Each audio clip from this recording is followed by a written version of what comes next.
Saludos, ¿me escuchan todos y todas?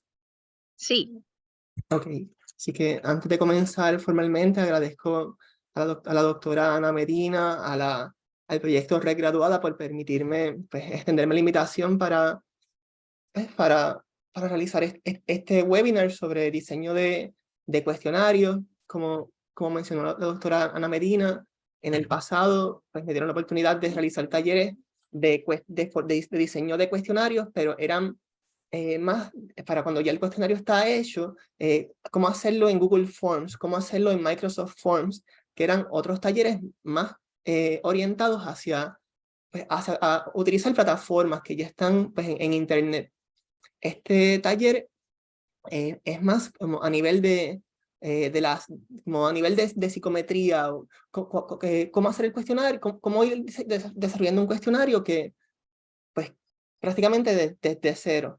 Va a ser, como quiera, sigue siendo un taller práctico, que hay muchos componentes teóricos que este taller no piensa sustituir una clase completa de un semestre de construcción de pruebas, pero sí, a nivel práctico, en 2 horas de 5 a 7, pues entiendo que el taller sí cumple con atender los puntos más claves para diseñar un cuestionario a nivel práctico. Así que lo que voy a hacer primero es asegurar que los aspectos técnicos se cumplen. Voy a compartir la pantalla. Me dicen si se ve la pantalla, ¿la pueden observar? sí, se ve bien la presentación. Ok. Así que sí, el título de este taller es Diseño de cuestionarios para la investigación y voy a comenzar ya, pero les digo, estos talleres están siendo grabados por el proyecto La Red Graduada. Si ustedes sienten, al final siempre hay una ronda de preguntas, pero si ustedes quisieran repasar luego, pueden ir a la página de YouTube del proyecto Red Graduada y siempre, pues cada vez que termina el ciclo semanal, cada jueves, pues, y yo los sigo a ellos en YouTube, suscríbanse, les invito a suscribirse a la página de la Red Graduada y pueden ver cada uno de los talleres. Hoy fue diseño de cuestionarios, el anterior quizás fue cualitativo, pues pueden verlos a su ritmo y pueden darle pausa como ustedes se sientan más cómodos y cómodas. Pero ya sin más preámbulo, comienzo el webinar de hoy. Los objetivos pues, de este webinar son los siguientes. Primero es describir qué es un cuestionario. Y luego, es breve, describir qué es una escala.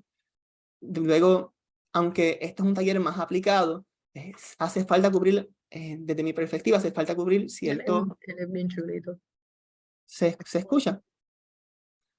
Sí. Ok, sí. Luego, aunque es un taller con énfasis más aplicado, quiero atender algunos aspectos básicos de la psicometría, algunos aspectos teóricos de qué es la psicometría, para ver que desarrollar cuestionarios no surge en un vacío, sino que es necesario conocer sobre algunos aspectos de psicometría, como qué es la confiabilidad, qué es la validez, y cómo esto tiene una secuencia, una coherencia pues, lógica para desarrollar cuestionarios pues, que sigan con las mejores prácticas en la investigación. Entonces, describir guías específicas para desarrollar escalas de medición, y esto va a ser el punto fuerte. Sigue siendo un taller práctico, que va a haber un componente teórico al principio, pero solamente el prerequisito básico. Como quiera, se los digo, este taller no busca ni pretende sustituir un curso completo de un semestre de construcción de instrumentos, pero por lo menos les pienso dar las bases ahora prácticas, enfocarme en esto para que ustedes las conozcan. Y luego realizar una breve introducción a temas avanzados en el desarrollo de escalas de medición. Así que, comenzando, cuando ustedes buscan qué es un cuestionario, hay muchísimas fuentes que pueden decir qué es un cuestionario, pero si ustedes buscan una fuente autoritaria, por ejemplo, Van den Bos, que es el diccionario de la psicología, define cuestionario como conjunto de preguntas utilizadas para obtener información de un participante sobre un tema de interés, y pueden ser como datos sociodemográficos, actitudes de comportamiento, actitudes, comportamientos, personalidad, habilidades u otros atributos. Y, por ejemplo, por lo general, pues, cuando hablamos de un cuestionario, ustedes pueden imaginarse pues, que tiene siempre como unas instrucciones generales, luego lo estándar en la psicología tiene unos enunciados, y luego de cada enunciado hay pues una escala Likert que va, pueden haber distintos rangos, puede ir del 0 al 3, 1 al 4, 1 al 5. En este caso tenemos una escala Likert del 1 al 6, donde 1 representa casi siempre y 6 casi nunca en este caso. Pero nada, esto solamente un ejemplo de que ustedes ven cuando piensan que es un cuestionario. De igual forma, hay veces que puede causar confusión porque en vez de cuestionario, los libros de desarrollo de instrumentos hablan de escalas. Según el diccionario de la APA, pues definen escala como cualquier prueba u otro instrumento de evaluación en general. Y te pueden presentar una imagen igual y ustedes dirán, ok, pero hay veces que cuestionario y escala pueden ver que se utilizó como sinónimo. Y hay veces que sí, como que hay ciertas áreas grises en la psicología. Si ustedes vienen a ver qué significa el MAS, es el Mindful Attentional Awareness Scale, como que es una escala de mindfulness. Y por eso lo que quería hacer al principio era dejarles claro que en la práctica, cuando se habla de escala o cuestionario, la escala tiende a ser más particular, como por ejemplo el MAS. El MAS es el Mindful Attention Awareness Scale, este instrumento particular. Cuando se habla de cuestionario, hay veces que se utiliza como si fuera un sinónimo de escala, o hay veces que el cuestionario se utiliza como si fuera como un término como más general, como parecería que el concepto general de cuestionario, hablamos aquí como cuestionario, es como más general. Voy a ponerlo aquí como para ilustrarlo mejor. Tenemos el cuestionario a nivel general, y este cuestionario a veces tiene escala, pues tiene datos sociodemográficos, también puede ser que este cuestionario tenga una escala luego de disposición a la conciencia plena, que era el MAS, y muchas veces como tiende a verse de esa manera, como, o como como un sinónimo de escala, como, por ejemplo, hay un cuestionario que se llama el CAQ, que es el Cognitive Avoidance Questionnaire. En ese sentido, cuestionario se utilizó simplemente como un instrumento y ya. Pero en ocasiones, cuando se habla, hay muchos términos que pueden confundir. Cuando dicen, no, como esta es mi encuesta, pero encuesta tiene que ver más como con el diseño de investigación. Diseño de investigación por encuesta. Y luego ese instrumento, pues utilizar distintas escalas. O mi Google Forms o mi SurveyMonkey, pues incluye distintas escalas. Y por lo general en la práctica, como tienden a verse como un paquete de cuestionarios que incluye distintas escalas. Y por eso es como que en la segunda definición, primero aquí, se utilizó cuestionario como sinónimo de escala, que sería, por ejemplo, como un instrumento como el CAQ, como el Cognitive Avoidance Questionnaire. Pero también cuestionario se tiende a utilizar como un instrumento pues, más comprensivo o general, que incluye varias escalas de medición, como por ejemplo, alguien dice, el cuestionario, ¿cuál es una debilidad de los cuestionarios? Una limitación, pues la deseabilidad social. Las personas en ocasiones no responden de manera totalmente honesta, sino que quieren responder de manera que parezcan ser adaptadas a lo que socialmente pues, se desea. Y pues hay distintas escalas que uno puede incluir ítems de deseabilidad social y calcular la puntuación total, y luego calcular cómo se correlacionan las distintas escalas con esa escala de deseabilidad social, o ítems particulares para luego eliminar ítems que se relacionen alto con una escala de deseabilidad social. Pero nada, vamos a ir profundizando en esto a través del webinar. Lo que quiero decirles es que hay veces que cuestionario se refiere como sinónimo de escala, o un instrumento particular, y a veces cuestionario parece como un término sombrilla o general que abarca como si fuera un paquete de cuestionarios que incluye distintas escalas. Entonces, si vamos a nuestra breve introducción teórica, es importante conocer qué es la psicometría. Y probablemente algunas personas hayan tomado cursos de construcción de prueba, quizás no, pero es importante tener estos conocimientos básicos de qué es la psicometría. Y según Klein, Rex B. Klein, que es una de las personas que desarrolló, es parte del equipo de las personas, es una autoridad en el campo, Rex B. Klein, que fue un co-desarrollador del equipo que estuvo estableciendo los estándares de investigación cuantitativa en la APA. Son el JARS, el Journal Article Reporting Standards para la investigación cuantitativa. Él fue como el segundo, tercer autor de ese artículo y pues define la psicometría como ciencia que estudia la medición de constructos hipotéticos como habilidades mentales y actitudes que no son directamente observables, sino que se infieren. Ok, ¿a qué se refiere esto? Psicometría. Cuando ustedes tienen un cuestionario, vamos a hacerlo un escenario básico. Tienen 5 ítems, un cuestionario súper corto, que lo que tenga son 5 ítems.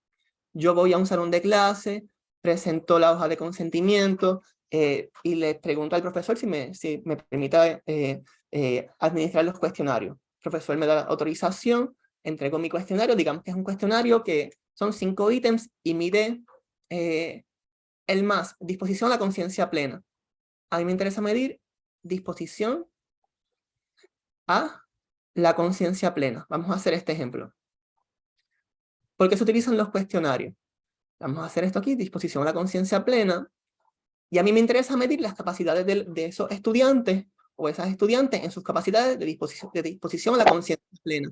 Pero los psicólogos, las psicólogas, investigadores en general, no tenemos una capacidad de poder, es como a diferencia de lo que piensa la población en general, los psicólogos no leemos mente, no podemos ver encima de la cabeza de las personas cuál es el nivel, un numerito que me diga, esta persona tiene este nivel de disposición a la conciencia plena.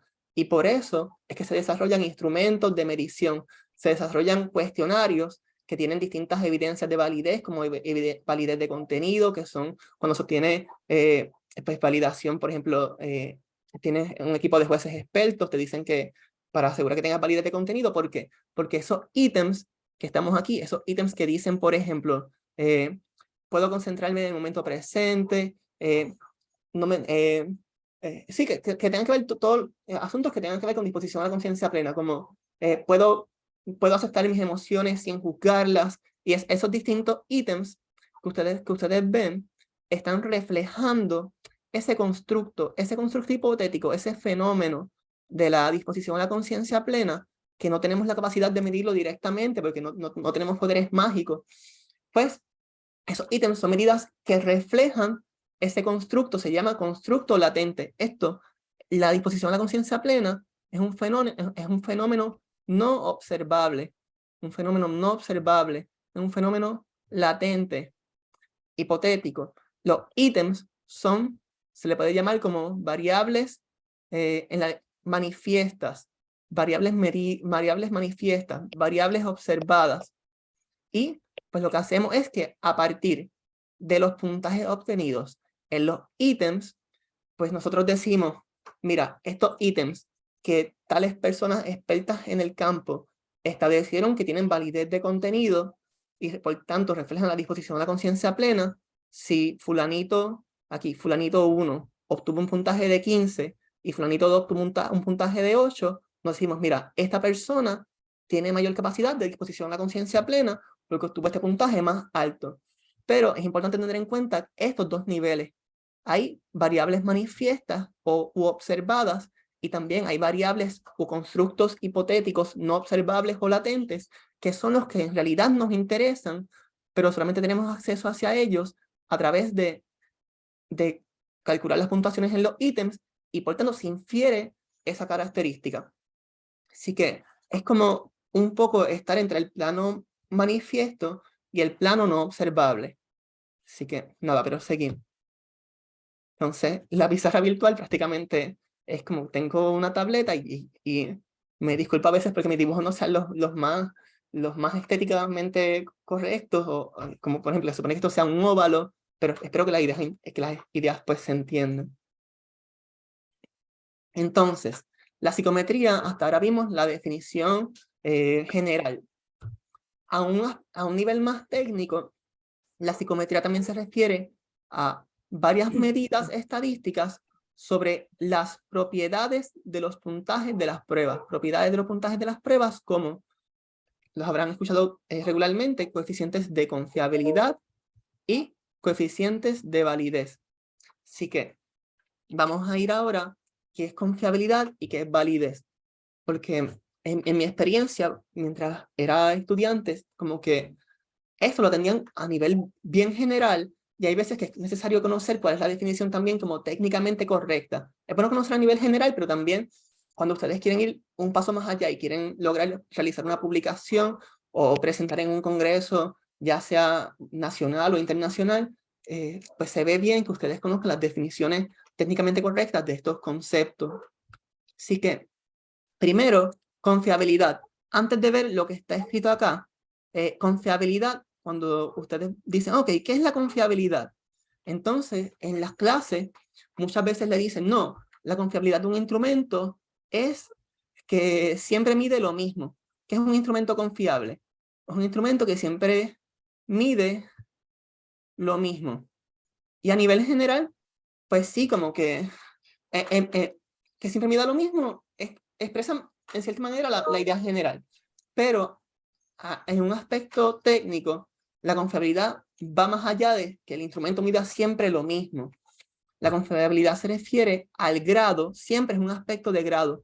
La confiabilidad y la validez nunca se acabó, nunca es algo que ya diga, este instrumento ya demostró confiabilidad o demostró validez y por tanto ya no hay que hacer más nada. No, el instrumento demostró ser confiable o demostró tener la evidencia de validez para una muestra particular, pero en cada estudio hay que seguir evaluando si esa confiabilidad se sostiene a través de distintos contextos, distintas poblaciones, pero vamos, seguir, como la confiabilidad se refiere al grado en que los puntajes de las pruebas son precisos o libres de error aleatorio. Vamos a empezar por el error aleatorio. ¿A qué se refiere esto? Pues como dice el mismo concepto, error aleatorio es error pues, que ocurre al azar, error que el investigador o la investigadora no tiene control sobre esas variables.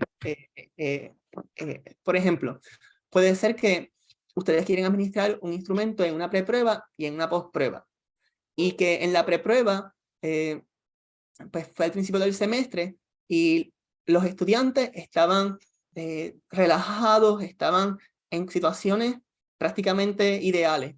Y luego la postprueba fue en los midterms. Y pues en ese caso, pues los estudiantes estaban amanecidos, quizás no habían comido bien, tenían ansiedad, tenían estrés. Y quizás esas diferencias a nivel de diferencias individuales que no estaba contemplado en el diseño del estudio, pues afecten pues, error aleatorio. Pero por otro lado, ¿a qué se refiere la precisión? Si la precisión se refiere, los puntajes, la confiabilidad, y siendo el término clave de la confiabilidad, la precisión se refiere a que los puntajes para los mismos participantes mantienen sus posiciones relativas. La palabra clave es esta. Los puntajes son confiables o precisos si los puntajes para los mismos participantes mantienen sus posiciones relativas a través de o variaciones en el tiempo, o versiones de la prueba, o selección de ítems. Por ejemplo, variaciones en el tiempo fue lo que aparecía, por ejemplo, tiempo 1, una preprueba, y tiempo 2, postprueba. Versiones de la prueba, quizás hay unas versiones alternativas, porque si yo les di, por ejemplo, una prueba diagnóstica, pues tengo una prueba 1, vamos a decir prueba 1, que fue la que le di en una ocasión, y después le di una segunda prueba que tiene material equivalente, pero no exactamente igual, porque ya conocían las preguntas. Y selección de ítems, puede ser que tengas una versión, como ahorita tenemos un cuestionario de disposición a la conciencia plena, que sea de 12 ítems, pero también se hizo una validación de un instrumento un poco más corto, que era de 9 ítems. Y esas son las tres situaciones posibles, pero ¿a qué se refiere posiciones relativas? Dejando todo claro, hasta ahora estaba todo muy abstracto como en definición, pero confiabilidad. Si la confiabilidad se refiere a que los puntajes de las pruebas son precisos, la precisión, y la precisión se refiere a que los mismos participantes mantienen sus posiciones relativas. Pues quiero darles un ejemplo práctico, y las posiciones relativas se refieren a lo siguiente.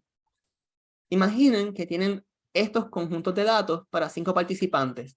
Esto es participante 1, participante 2, 3, 4 y 5. Tenemos 5 participantes. Y este conjunto 1 puede ser tiempo 1, preprueba. Y conjunto 2 puede ser tiempo 2. ¿Qué pasaría si utilizáramos la definición general de confiabilidad que dice, no, la confiabilidad es que siempre mide lo mismo? Pues en ese caso ustedes dirían, mira, es que en el tiempo 2, el participante 1 obtuvo 8 puntos más alto que en el tiempo 1. Mientras el participante 1 en el tiempo 1 obtuvo 12. Imaginen que esto es disposición a la conciencia plena. Y en el tiempo 2 aumentó a 20. Mira, este instrumento ustedes dirían, no, es que no es confiable. Y el participante 2, mira, obtuvo 15 en el tiempo 1 y 23 en el tiempo 2. Si confiabilidad es que siempre mide lo mismo, pues mi instrumento no funcionó. Yo pienso que pues algo hice mal. Y no, todo lo contrario. Confiabilidad se refiere al grado en que los puntajes son precisos, y precisión es mantener posiciones relativas. Y las posiciones relativas se mantuvieron. Miren, el participante 1 fue el que obtuvo la puntuación más baja entre todos los 5 participantes en el tiempo 1. El saco obtuvo 12, mientras que la puntuación más alta fue 28. Pero en el tiempo 2, aunque aumentó a 20 con respecto a sí mismo o sí misma, con respecto a los demás, sigue siendo la puntuación más baja. Igual, quien obtuvo la puntuación del medio, que era el participante 3, en el tiempo 2 también mantuvo su posición relativa. Y en el tiempo 1, el participante 5 obtuvo la puntuación más alta. Y en el tiempo 2 aumentó su puntuación, pero con respecto a los demás participantes sigue siendo la puntuación más alta. Así que se mantuvieron las posiciones relativas. Y ustedes dirían, ¿por qué esto ocurrió? ¿Por qué, si el instrumento es preciso, por qué estos cambios? Y recuerden, a veces en la investigación, en el tiempo 1, pues todo ocurrió, digamos, como son las personas, baseline, su nivel base de disposición a la conciencia plena. Pero antes de llegar al tiempo 2, puede ser que hubo una intervención, quizás fueron a 5 sesiones de mindfulness. Y esta fue la intervención. La intervención fue que, vamos a decir que el tiempo 1, el tiempo 1 fue, vamos a decir que a principios de marzo, y el tiempo 2 fue a principios de abril, pero en este mes fueron a 5 sesiones de mindfulness. Y estas 5 sesiones fueron las que las que causaron que estos puntajes aumentaran. Y por eso, pues que no fueron exactamente iguales los puntajes en el tiempo 1 y en el 2, pero los puntajes son confiables porque las posiciones relativas se mantuvieron. Y pueden ver acá, aunque ninguna persona obtuvo un puntaje idéntico para los 2 conjuntos de datos, tiempo 1 y tiempo 2, las posiciones relativas de los puntajes fueron idénticas para cada persona. Posiciones relativas es lo que siempre son como términos así como que a veces confunden. Posiciones relativas. En la práctica, lo que quiero decir, quien fue último en el tiempo 1 sigue siendo último en el tiempo 2. Quien fue más alto en el tiempo 1 con respecto a las demás personas, también fue más alto en el tiempo 2. Pues como las posiciones relativas se mantuvieron prácticamente intactas, se encontró una correlación de Pearson de 1. Esto es una correlación positiva y significativa. Cuando es así, cuando es una relación tan alta, es una relación perfecta entre los 2 conjuntos de datos. Y describe pues que son precisos. Si queremos ir a un nivel un poco más para describirlo, si ustedes están acostumbrados a trabajar esto en SPSS, y lo verían así. Si estuvieran en SPSS, lo que verían fuera ID, una persona 1, 2, 3, 4, 5, y lo verían de esta manera, 2, 3, 4, 5, y hubiesen visto aquí tiempo 1, aquí hubiesen visto tiempo 2, y acá pues iban a ver los puntajes como 12, 15, 19, voy a hacerlo rapidito, 24, 28, y en el tiempo 2 ven aquí 20, 23, 27, 32, y disculpen porque no quedó lo más bonito del mundo, pero y al hacer la correlación de Pearson, vamos a tener una correlación de 1.00. Las posiciones relativas se mantuvieron. Eso es todo lo que quiere decir la confiabilidad a nivel técnico. Entonces, por lo general se enseña la confiabilidad antes de la validez porque los puntajes imprecisos o con baja confiabilidad, pues en la literatura pues sugieren que no miden pues nada, pero aún los puntajes que son precisos requieren validarse. Y por tanto es que está la frase que ya es bastante reconocida, que dice que la confiabilidad es una condición necesaria, pero insuficiente para la validez. O sea, es importante, ustedes van a ver, quiero preguntarles, no, la confiabilidad, si ustedes van a ver que por lo general está una medida que se conoce como el alfa de Cronbach. En los instrumentos, el alfa de Cronbach es un índice, pues, que nos dice, nos dice es un estimado de cuán fuerte es la correlación, las correlaciones entre los ítems que pertenecen a una misma escala. Es una medida de la fuerza promedio entre las correlaciones entre los ítems que pertenecen a una misma escala. Lo que quiero decir es esto. Tienen ítems, vamos a decir que tiene solamente 3 ítems para hacerlo lo más fácil del mundo, para no estar mucho tiempo en esto. Lo que hace el alfa de Cronbach es que examina ítem 1, cómo se correlaciona con el ítem 2. Ítem 1, cómo se correlaciona con el ítem 3. Y el ítem 2, cómo se correlaciona con el ítem 3. Y después calculas el promedio de las correlaciones. Es algo, calculas la suma de todas las correlaciones y lo divides entre 3, porque se realizaron 3 correlaciones aquí. Y no es exactamente esta es la fórmula, pero esta es la idea. El promedio pues, de las intercorrelaciones entre los ítems que pertenecen a una misma escala. Y por lo general van a ver que hay unos puntos de corte establecidos. Voy a escribirlos acá y como hay otra cosa escrita, solamente voy a hacerlo acá primero y después les enseño lo que aparece abajo. El alfa de Cronbach, hay unos puntos de corte donde si es menor a 0.70 se considera como inaceptable. Inaceptable el alfa de Cronbach. Si está de 0.70 a 0.79 se tiende a considerar aceptable. Si es de 0.80 a 0.89 se tiende a considerar como bueno. Y si es de 0.90 en adelante, 0.90 o más, se considera como excelente. Así que sí, lo que quiero decirles es como los puntajes imprecisos no miden nada. Si el alfa de Cronbach fuera menor a 0.70, prácticamente ya al no tener confiabilidad, la validez como prácticamente quedaría descartada.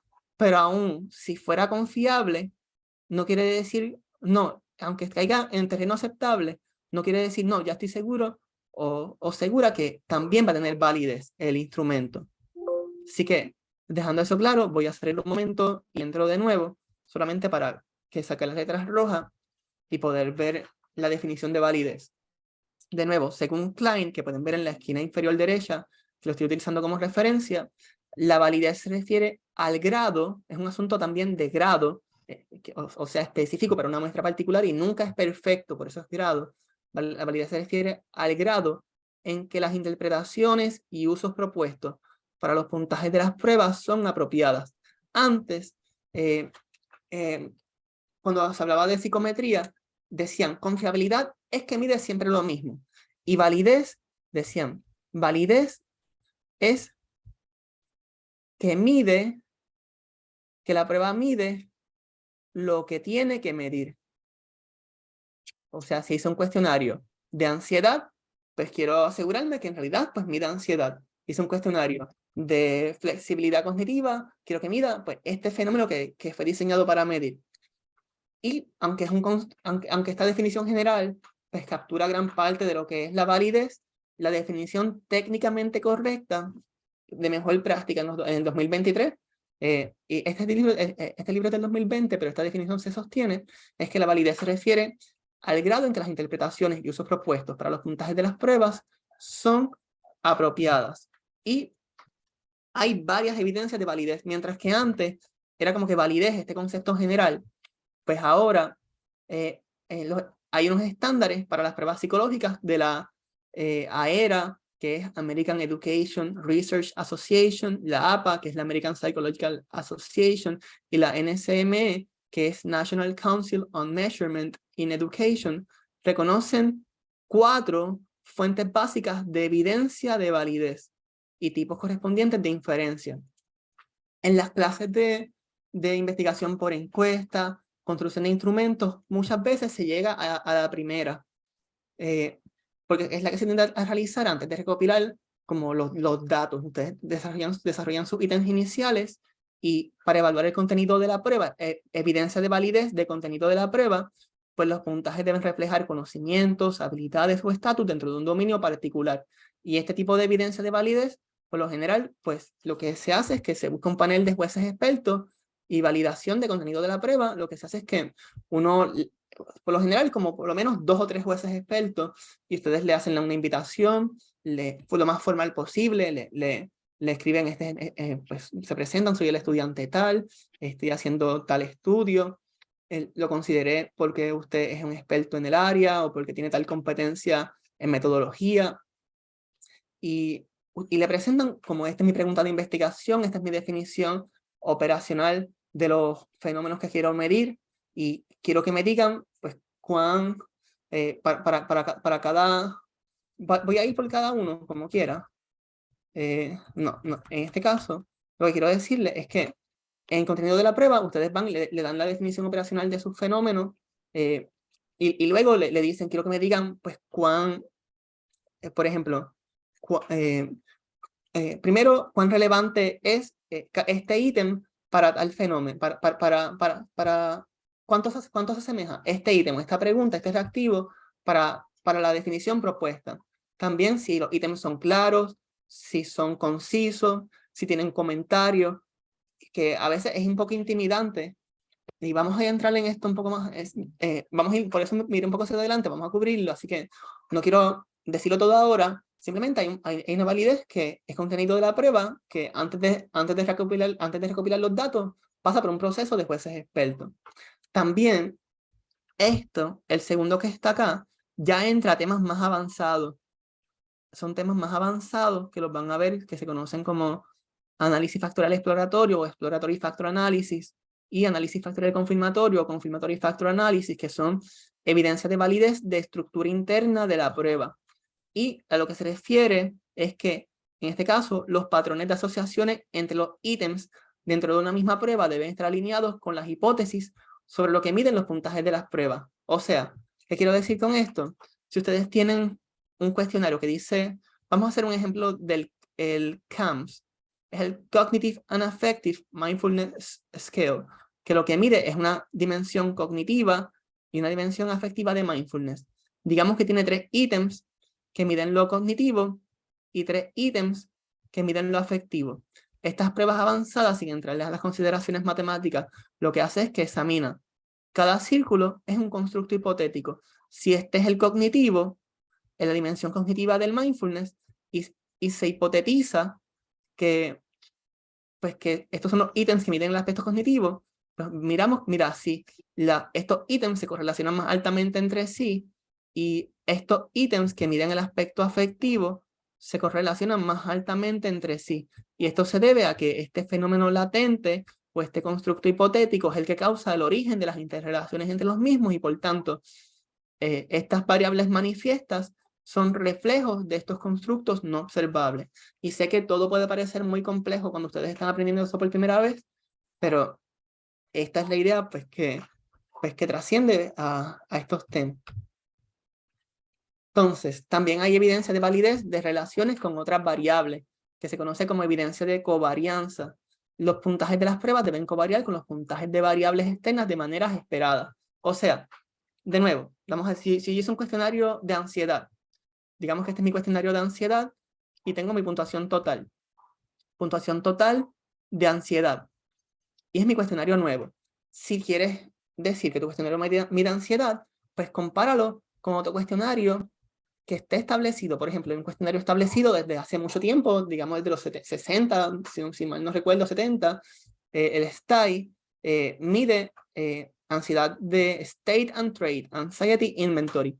Si la correlación entre tu cuestionario nuevo y el STAI pues sale positiva y alta, pues eso hace sentido que tu cuestionario nuevo, pues si se correlaciona con un cuestionario que lleva más tiempo establecido en la literatura, te da confianza en que hiciste un buen trabajo en medir ansiedad. O dice, ok, pero no es suficiente un cuestionario. Uso otro cuestionario de ansiedad establecido, el ATI, el Anxious Thoughts Inventory. Pues, y aquí pues utilizaste la correlación entre tu cuestionario de ansiedad nuevo y viste que se correlacionó con 2 medidas de ansiedad establecidas en la literatura hace tiempo y dices, mira, esta evidencia de validez de relaciones con otras variables sugiere que mi instrumento pues mide el constructo de ansiedad que fue diseñado para medir. Y tenemos procesos de respuesta que esta no tiende a examinarse tanto. Es una categoría de evidencia de validez que consiste en delimitar los procesos o habilidades cognitivas involucradas a responder el contenido de la prueba. O sea, si ustedes están llenando, por ejemplo, un instrumento de un test, un examen de inteligencia, pues quizás hay subpruebas que una mide velocidad de respuesta, otra mide memoria de trabajo, otra mide muchos temas, reconocimiento de patrones, pensamiento abstracto. Y eso pues que es otro tipo de evidencia de validez que quizás no es tanto el que vamos a trabajar en este taller particular. Así que ya saliendo de nuestro brevísima introducción teórica, vamos a entrar ahora a la parte práctica pues, del taller, que consiste en describir guías específicas para desarrollar escalas de medición. Y para dejarnos llevar lo que hice fue que está como este flujograma, y van a ver que aparece todo en blanco porque no hemos hecho ninguno, pero vamos a ir por cada uno de los 10 pasos que recomienda De Bellis. Se los digo, antes de entrar directamente a esto, quiero hacer la aclaración. El libro de Bellis 2017, en mi opinión y en opinión de otras personas que han trabajado con instrumentos, lo pueden ver acá, deja Robert De Bellis, Scale Development Theory and Applications. En mi opinión es una referencia obligada para quienes estén interesados en desarrollar escalas de medición, cuestionarios. En particular, nada, el libro no es ni siquiera tan extenso, no es que tiene ni siquiera 500 páginas, 256 páginas. Jamás voy a poder cubrir en el contenido de 2 horas un libro entero, pero sí me enfoqué en los aspectos más prácticos pues, del mismo. Así que, habiendo dejado esto claro y recomendando que quienes les interesa aprender de manera autodidáctica consigan el libro, pues sigo. Así que las guías específicas tienen distintos pasos. Primero, determinar claramente qué es lo que quieres medir. Luego, generar un banco de ítems, determinar el formato de medición, conseguir un panel de jueces expertos que revise el banco de ítems inicial, considerar incluir ítems de validación. Vamos a ir por cada uno de estos puntos en breve. Administrar los ítems a una muestra de desarrollo, evaluar los ítems y optimizar la extensión de la escala.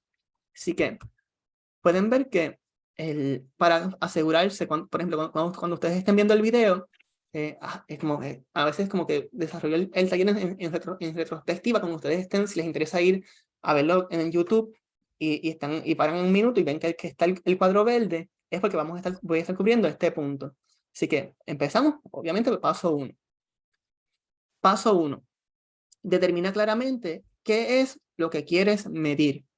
Así que esto se parece mucho a cualquier proyecto de investigación. ¿Cómo comienza cada proyecto? Identificando un problema, identificando una pregunta, y aunque parezca obvio, aunque parezca lógico, ustedes van a dedicarle probablemente, si esta va a ser su tesis, muchas tesis son de desarrollo de un instrumento. Si ustedes van a estar trabajando 1 año de su vida dedicado a trabajar con un instrumento, esta pregunta es clave. Determinar claramente qué es lo que vamos a medir es un asunto que deben dedicar tiempo porque luego van a estar trabajando con este tema prácticamente muchas veces como 1 año, desde que van desarrollando la idea hasta que recopilan los datos, hasta que desarrollando la idea, que la prueben el protocolo, el CIPCHI, que puedan recopilar los datos, que puedan hacer los análisis, que puedan reportarlo, todo el proceso de introducción, métodos, resultados, discusión, en general muchas veces como 1 año. Y siendo pues bastante, a veces es más. Pero primero determinar claramente qué es lo que quieres medir. Y De Bellis propone que utilizar la teoría como apoyo a la claridad y la especificidad como apoyo a la claridad. ¿A qué se refiere con esto? Primero, teoría como apoyo a la claridad. Y es que, como mencioné al principio, los fenómenos que nos interesa medir con los cuestionarios no pueden ser observados directamente. O sea, nos interesa medir unos fenómenos que son, por su naturaleza, no observables. Y por tanto, las teorías, la revisión de literatura, es útil para reconocer los límites de los fenómenos y evitar que el contenido de la escala se desvíe hacia otros dominios. Así que digamos que nos interesa medir la ansiedad. Me interesa medir la ansiedad. Y con la teoría yo me aseguro quedarme en este terreno de la ansiedad.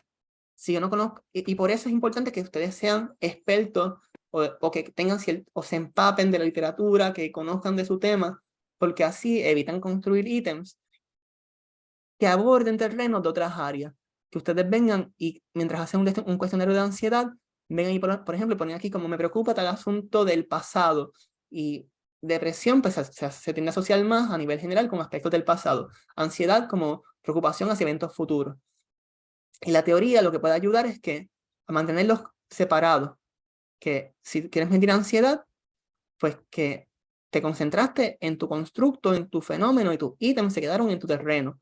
No cruzaste, como acá, que hiciste ítems que no. Estos ítems ya están confundiendo un poco, no son claros porque están abordando otro constructo que no fue para el que fue desarrollado este instrumento. Y por eso es importante conocer sobre las teorías, conocer sobre la revisión de literatura de sus temas particulares. Entonces, especificidad como apoyo a la claridad. ¿Y a qué se refiere con esto? De Bellis, y establece que el nivel de especificidad o generalidad con el que se mide un constructo es una decisión clave o importante. ¿Por qué? Lo puse aquí como color key, como por distintos colores. El rojo dice, en ocasiones las escalas se desarrollan para medir constructos o comportamientos específicos. Así que, en específico, digamos que, por ejemplo, en el CAC, que es un cuestionario de evitación cognitiva, mide distintas estrategias que son maladaptativas. Por ejemplo, dice, la evitación cognitiva consiste en inhibir el procesamiento emocional de estímulos amenazantes, y para ello hay estrategias que son como supresión del pensamiento, como que yo no quiero pensar en tal cosa, tengo que hacer una presentación mañana, no me he preparado, tengo que hacer una presentación para tal clase, y quiero suprimir ese pensamiento, no quiero pensar en eso, una estrategia. Y tengo constructos específicos, tengo esta escala general de evitación cognitiva, pero me interesa medir otros constructos específicos como supresión del pensamiento, sustitución del pensamiento, distracción, muchos aspectos específicos dentro de un mismo constructo. O en otras ocasiones se buscan medidas más generales o globales. Quizá el MAS es un ejemplo. El Mindful Attention Awareness Scale lo que mide es un constructo general de disposición a la conciencia plena, capacidad para prestar atención al momento presente, general. Y acá, el que ya he preparado para la presentación es que si el MAS, disposición para la conciencia plena en general, es un constructo pues, que lo que mide es un solo fenómeno y ya. O también, quedándonos dentro de la disposición a la conciencia plena, el CAMS, que se lo presenté ahorita, mide aspectos cognitive and affective. Si quizás quieres hacer un instrumento que sea como multidimensional. El MAS, una sola dimensión, disposición a la conciencia plena. El CAMS tiene dos dimensiones. Tiene cognitivo y tiene ítems afectivos. Así que el cognitivo puede decir como acepto mis pensamientos, así que se quede como a nivel, la psicología cognitiva estudia cómo las personas perciben, aprenden, recuerdan y piensan sobre la información, quedarte en ese nivel cognitivo. Hay otros que son más afectivos, que es como que le añaden cierto valor, como que diga, así como que puedo aceptar mis pensamientos sin juzgarlos, es como complicado pensarlo en el momento, como que no me están surgiendo algunos ítems así en el momento, pero ahí lo que quiero decir a nivel claro es que hay instrumentos que son más generales, solamente mido este constructo general de este fenómeno, Y hay otros que dicen, no, en un solo instrumento quiero medir múltiples dimensiones. Eso es a lo que me quería referir. Entonces, pasando al segundo paso, valga la redundancia, van a seguir viendo. Los que ya hemos trabajado van a aparecer en color gris, en el que estemos trabajando va a estar el color verde, y los que todavía no hemos trabajado van a estar el color blanco.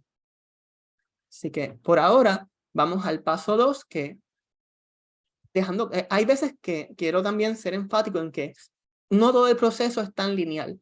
Hay ocasiones donde, por ejemplo, ustedes llegan a su panel de jueces expertos y les dicen, entiendo que el banco de ítems que tienes te interesaba medir un fenómeno más específico y todavía está muy general. Te recomendaría, los jueces te dicen, te recomendaría añadir unos ítems que atiendan tal dimensión del fenómeno, y para que sea más acorde con la definición que me entregaste cuando me dijiste que evaluara el documento. Y en ese caso, pues del paso 4, volveríamos de nuevo al paso 2, que no es tan lineal en la investigación, y como muchas otras, en la práctica, muchas cosas no son tan lineales como los ejemplos perfectos del libro de texto. Así que hay veces que tenemos que ir de paso 4 al paso 2 y después volver al paso 3, que sí, para propósito de esta presentación voy a mantenerlo todo bastante lineal, pero dejarles claro que hay veces que sí, es como vas para el frente, vas para atrás y todo es un proceso más dinámico. Así que paso 2, generar un banco de ítems. Entonces, este paso se subdivide en 4 aspectos. Primero, desarrollar ítems que reflejen el propósito general de la escala. Luego, la redundancia. Van a ver cómo hay una redundancia positiva y una redundancia negativa. Luego, ¿cuántos ítems debería incluir en ese banco inicial? Y luego, mejores prácticas al desarrollar ítems. Primero, desarrollar ítems que reflejen el propósito de la escala. Es importante mantener coherencia, al igual que en una investigación, ustedes mantienen coherencia desde en la introducción, con los métodos, con el resultado y la discusión, todo tiene que estar como un hilo narrativo que una todo de manera lógica. Pues al desarrollar una escala, desarrollar un cuestionario, los ítems tienen que estar a la par con el propósito de esa escala. Y por tanto, los ítems tienen que ser creados tomando en consideración la meta de medición específica.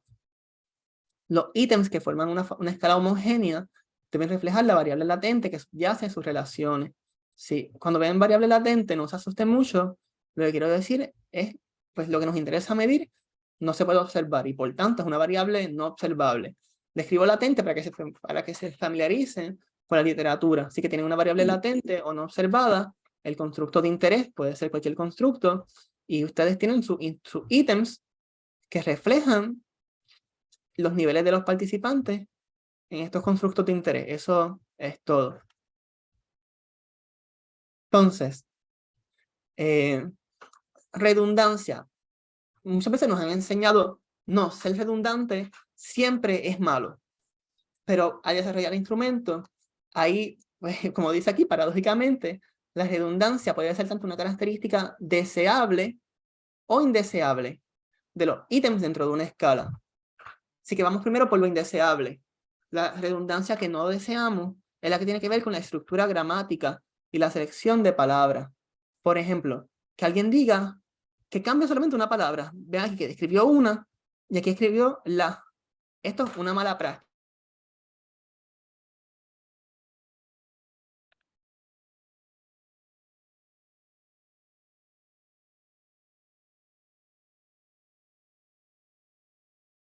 La oración para decir el mismo mensaje de otra forma. Lo que cambió fue una palabra. ¿Me escuchan? Sí, te perdimos en un momento, pero ahora te estábamos escuchando. ¿Por dónde perdieron esta diapositiva? ¿Se escuchó o no se escuchó mucho desde el principio? Cuando estabas comentando de la mala práctica, ahí como que hubo un lapso que no se escuchó. Ok, pues lo repito, voy al grano ahora. Pues cuando hablamos de redundancia indeseable, cuando es mala práctica, es cuando se tiene que ver con la estructura gramática y selección de palabras. Por ejemplo, que diga, una cosa muy importante es el éxito de mi hijo Y en otra, que lo que cambió solamente fue la palabra inicial. Cambió una y pero lo demás es exactamente igual. Esto no lo deseamos. Lo que deseamos es, por lo menos, la redundancia deseable consiste en expresar una idea similar en diferentes maneras. Aquí, por ejemplo, en un ítem diría, haría lo que fuera necesario para garantizar el éxito de mi hijo, y en otro diga, ningún sacrificio es demasiado grande si ayuda a mi hijo a tener éxito. Ven que, mientras que este no se desea, el segundo sí es deseable, porque los ítems pues, buscan reflejar un constructo hipotético, un fenómeno latente, una variable no observada pues, de interés. Esa variable se espera que sea reflejada por esos ítems.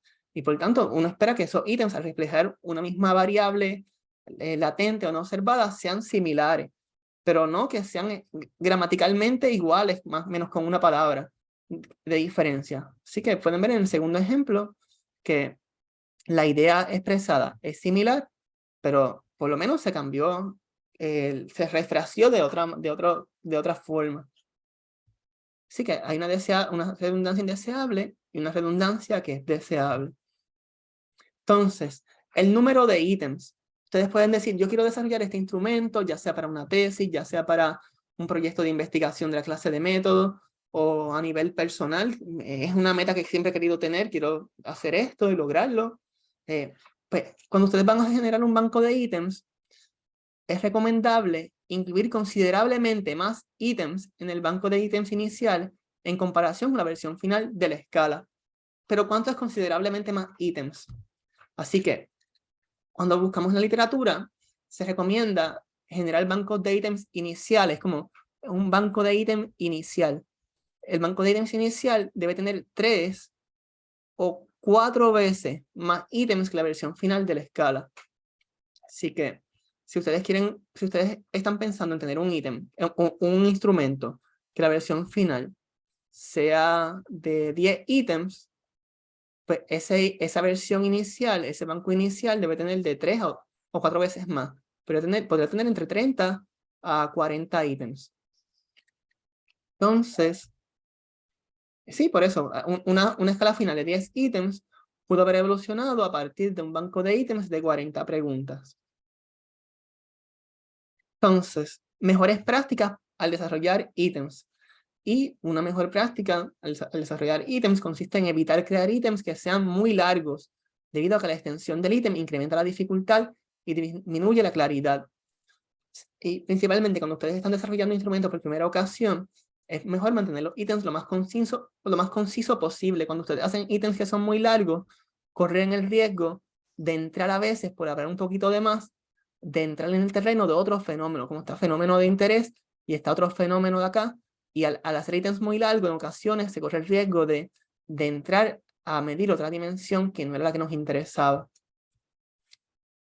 Entonces, también apuntar a un nivel de lectura entre quinto y séptimo grado al desarrollar instrumentos que serán administrados en la población general. Y evitar múltiples negativos. Esto, obviamente, no se desea utilizar múltiples negativos debido a que constituyen una potencial fuente de confusión. Es como decir, un ejemplo trivial, como no me gusta ir a la playa cuando no hace sol. Es mejor decir como prefiero evitar ir a la playa en días lluviosos. Es como, aquí dice múltiples negativos. En general es hasta preferible evitar como utilizar la palabra no. Es preferible buscar palabras como, en vez de decir no me gusta, como prefiero evitar, o buscar sinónimos. En general tiende a hacer unas recomendaciones. Buscar maneras de... lo van a ver, hay ítems que siguen utilizando como que no me gusta o utilizan la palabra no. Lo que es esencial es evitar los dobles o múltiples negativos. Entonces también evitar ítems que expresen 2 o más ideas. Así que es como, de nuevo, un escenario trivial: me gustan los perros y los gatos. Ustedes no pueden tener un ítem que tenga 2 ideas, porque quizás al participante pues le gustan los perros, pero a otros le gustan los gatos, y en esos escenarios es mejor dividirlo en 2 ítems distintos. Y así, pues cada persona puede expresar pues cuál es el punto de acuerdo con cada uno de los enunciados, pero separarlos en dos enunciados distintos. Entonces, ya hemos pasado por el paso 1 y el 2, vamos ahora a determinar el formato de medición. Ok, ¿a qué se refiere esto? Antes de entrar de lleno a los que sí vamos a utilizar, quiero dejar claro que existen otros formatos que no son tan conocidos, pero se los informo para quienes les interesa aprender sobre ellos luego. Así que hay varias estrategias generales para construir escalas que determinan la influencia del formato de los ítems y las opciones de respuesta. Hay unas estrategias que se llaman escalas de Thurston y escalas de Gottman, y hay escalas con ítems que poseen el mismo peso. Para propósitos de este taller, y como son los más que se utilizan en la psicología y los que yo he trabajado, por ejemplo, como asistente de investigación en el IPSI durante más de 5 años, 6 años, nunca trabajé con escalas Thurston y escalas Gottman, que muchas veces aparecían como referentes del pasado. En el pasado se utilizaba tal escala, y se los dejo saber. Hay veces que alguien quiere hacer algo, pensar algo fuera de la caja y les interesa. Pues en el libro de Bellis pueden ver más referencias sobre estos temas. Para propósitos de este taller nos vamos a enfocar en las escalas con ítems que poseen el mismo peso. ¿Sí? Que cuando hablamos de ítems que tienen el mismo peso, por lo general, van a ver muchas veces que hablamos los ítems de nuevo. Son indicadores imperfectos. La misma idea de un cuestionario es que los ítems son indicadores imperfectos de un fenómeno común que pueden combinarse o calcular el puntaje total para formar una escala confiable. Así que si tienen de nuevo, tienen 4 ítems. Tienen 4 ítems, y aquí tienen un constructo de interés, ustedes calculan la puntuación total de todos estos ítems y ustedes pueden inferir la capacidad que tiene la persona en el fenómeno de interés. Pero, importante dejar claro, estos ítems son reflejos. Los reflejos no son iguales al objeto real, el fenómeno no observable. Los ítems no son indicadores perfectos, son medidas reflectivas y por tanto son indicadores imperfectos. Por eso siempre hay un grado de error de medición. No hay instrumento que tenga medición sin error. Así que, pero como quieran, nos interesa tener los ítems pues, que tengan las mejores propiedades de confiabilidad y validez dentro de nuestras limitaciones. Y pues tenemos en los ítems que son del mismo peso, hay tipos específicos de formato de respuesta de ítems que poseen el mismo peso.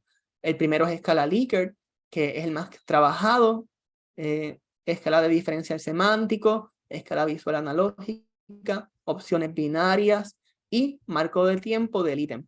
Vamos a ir brevemente por cada uno de estos tipos de formato de respuestas de ítems que poseen el mismo peso. Así que, primero, escala Likert. Es el que más se trabaja en la psicología, en la educación y en general en ciencia y tecnología de la información, en las distintas áreas. Cuando utilizan cuestionarios o escalas de medición, casi siempre es la escala Likert. Y por tanto es uno de los formatos de ítems utilizado con mayor frecuencia, pues es la escala Likert. Y un buen ítem de escala Likert establece la opinión, actitud, creencia u otro constructo bajo estudio en términos claros. Entonces, el formato general se formula un enunciado o una oración declarativa y luego se sigue por opciones de respuesta que indican el grado de acuerdo o desacuerdo con el enunciado. Así que ustedes ven acá, voy a salir un momento solamente para que puedan no ver las líneas rojas. Ven la oración declarativa. Aquí el ejercicio, oración declarativa. Ítems de escala Likert, escala Likert. Tienen oración declarativa. Dice, el ejercicio es un componente esencial de un estilo de vida saludable. Oración declarativa. Y luego tienes las opciones de respuesta. Tienes opciones de respuesta que indican grado de acuerdo o desacuerdo con el enunciado. Y tienes opciones de respuesta, en este caso escala Likert, que va del 1 al 6, siendo 1 fuertemente en desacuerdo y siendo 6 fuertemente de acuerdo. Y entre medio, moderadamente en desacuerdo, como ligeramente en desacuerdo, ligeramente de acuerdo, moderadamente de acuerdo, fuertemente de acuerdo. Igual, tenemos un segundo ítem, tiene oración declarativa, combatir el abuso de drogas debe ser una prioridad nacional pues, principal, y va En este caso, pueden ver que aquí va como codificado como a la inversa. 1 es completamente de acuerdo, mientras que 5 es completamente, 1 es completamente verdadero y 5 es completamente falso. Y del 2 al 4 va como en los distintos grados de acuerdo o desacuerdo. Pero el Likert no necesita mucha introducción porque es la que siempre ustedes han visto y muchos ya han trabajado. Luego están escalas de diferencial semántico. Y por lo general, los diferenciales semánticos, pues, lo que se hace es que se utiliza en referencia a uno o más estímulos. Van a ver que todavía se ve muy abstracto, cuando vean el ejemplo va a quedar más claro. Y el ejemplo es que en el contexto de las actitudes, el estímulo podría ser un grupo de personas, como los vendedores de autos. Y luego de identificar el estímulo, que vimos que fueron vendedores de autos, se establece una lista de pares de adjetivos. Y cada par de adjetivos representa extremos opuestos de un continuo. Van a ver cómo esto, que a veces no hace mucho sentido al explicarlo verbalmente, cuando vean el ejemplo, hace sentido. ¿Qué es lo que la escala de diferencial semántico tiene? Un estímulo. Y el estímulo puede ser, lo que dice acá, es un grupo de personas. En este caso es vendedores de automóviles. ¿Ok? Tienes el estímulo y luego tienes pares ordenados que establecen extremos. ¿Cómo ustedes perciben a los vendedores de automóviles? Y esto podría valer puntuación 1, 2, 3, 4, 5, 6, 7. Y lo mismo acá. Y en ustedes, cada persona lo marca, como haces una X. Ustedes dicen, ok, dependiendo qué época del mes, si están en fin de mes y les están haciendo presión para tener más ventas, quizás pueden ser un poco más deshonestos y pueden ser un poco más ruidosos. Todo dependiendo un poco del contexto, pero cada quien responde. Y esto sería escala de diferencial semántico. De igual forma, y muy parecido al diferencial semántico, hay escalas visual analógicas. Y pueden ver que De Bellis señala que tiene la escala visual analógica, tiene similitudes con el formato de los ítems que tienen diferencial semántico. ¿Y por qué? Este formato de respuesta presenta a los participantes con una línea continua entre un par de descriptores que representan extremos opuestos del continuo. Y el individuo completa el ítem. El individuo que completa el ítem debe establecer su marca en el punto de la línea que representa su opinión, experiencia o el constructo que se esté midiendo. De nuevo, cuando se explica quizás no hace mucho sentido, pero cuando lo ven a nivel visual, que es la escala visual analógica, pues imaginen que la pregunta dice, ¿cómo usted se ha sentido en las últimas 3 semanas luego del accidente? Y yo vengo y marco aquí. Entonces, el instrumento tiene una escala que esto representa 1, esto representa 10, y lo que yo marqué aquí quizás fue un 8.3. Por eso es que dice una línea continua. Los valores continuos pueden representar cualquier valor en la escala de medición, incluyendo decimales. También hay opciones binarias. Binarias, pues representan que hay 2 opciones. También podría llamarse dicotómico. Otro formato de respuesta común consiste en que el participante escoja entre opciones binarias para cada ítem. Y lo más común es decidir entre sí o no. Hace una lista de reacciones emocionales que podrían haber experimentado en una situación específica. Y la limitación de utilizar opciones binarias es que cada ítem solo puede tener una variabilidad limitada.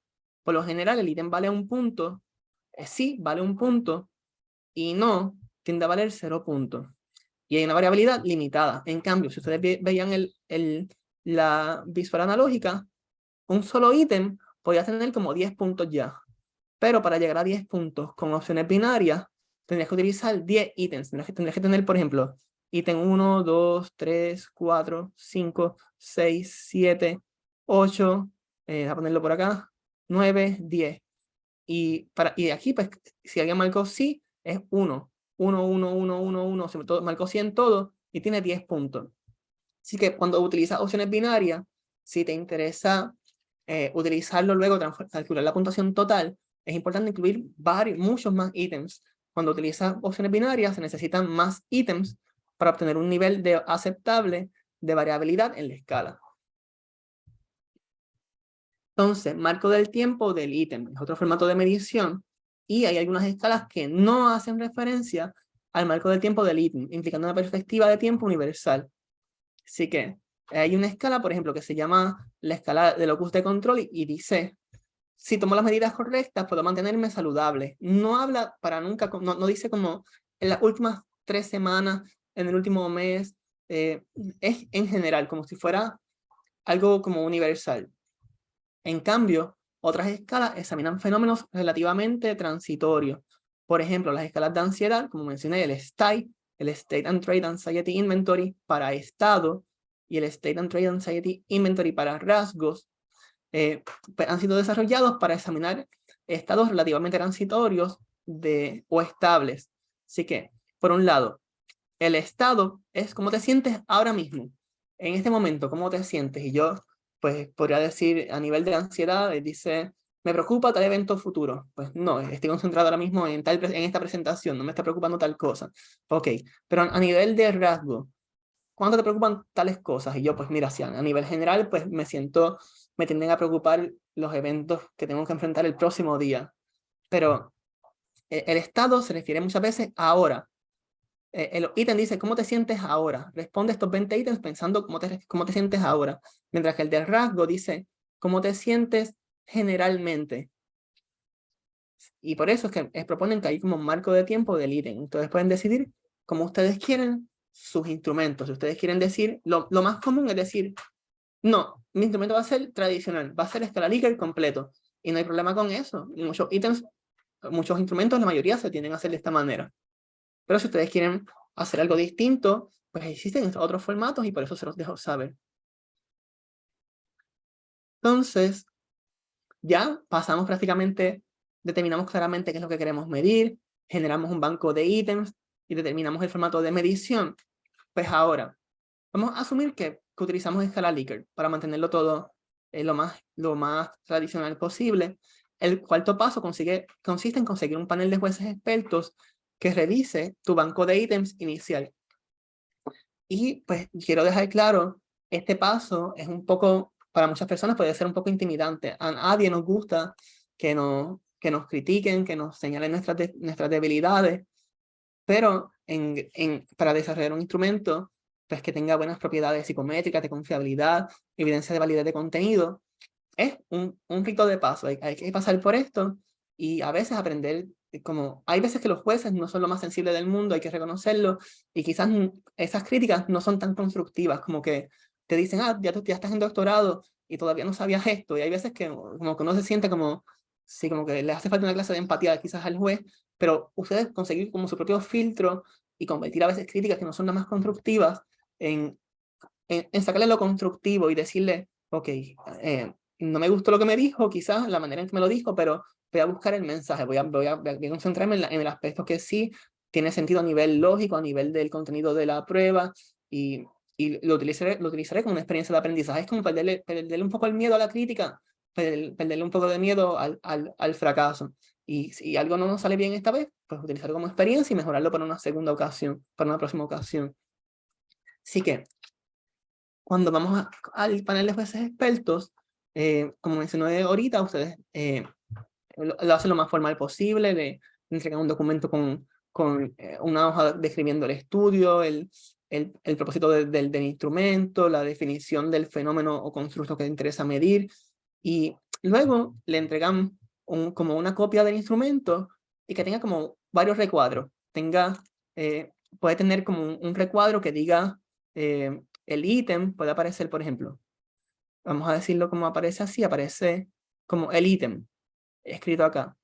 Luego aparece relevancia.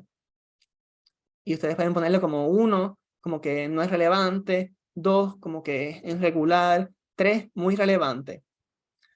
También pueden ponerle, pues si fue, en este caso estamos relevancia, también si fue claro. Ok, claro, pues no fue claro, regular, y aquí pues muy claro. Y después aquí pueden ponerle, por ejemplo, si fue conciso. Y de nuevo, 1, 2, 3. Y después aprovechen. Ustedes dicen, ok, este juez me vas a criticar mi instrumento. Ok, pues también, pues pasa un poco de trabajo también y deme un comentario. Después demuestre su expertise y además de criticarme y decirme si fue relevante, claro o preciso, por ejemplo, digamos que este fue relevante, pero que no fue claro y que no fue conciso, pues va a haber también un recuadro para comentarios. Y en los comentarios, pues por favor, pues estimado juez, experto, dígame cómo convertir este 1 y este 1 también en un mejor ítem. Y quizás te diga, no fue claro porque pienso que hiciste un doble negativo o fue muy largo.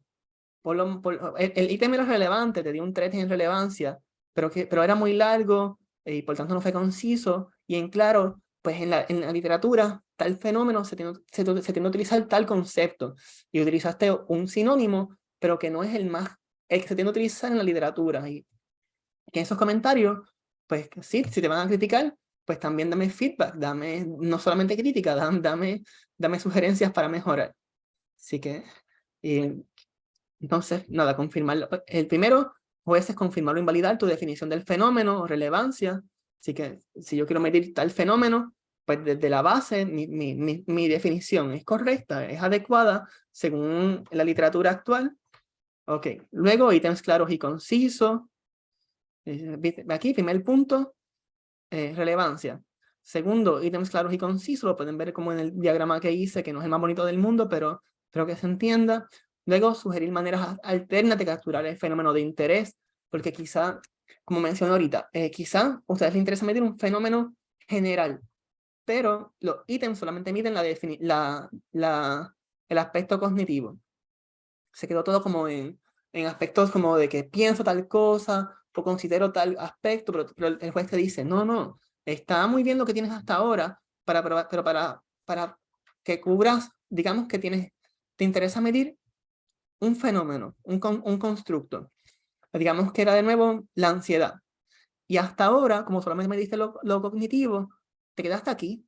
Tu cuestionario no cubre todo. Tú quieres que sea un instrumento general y te quedaste en lo cognitivo. Pero si el juez te dice, no, añade lo comportamental. Y ustedes dicen, cuando me siento ansioso hago tal cosa.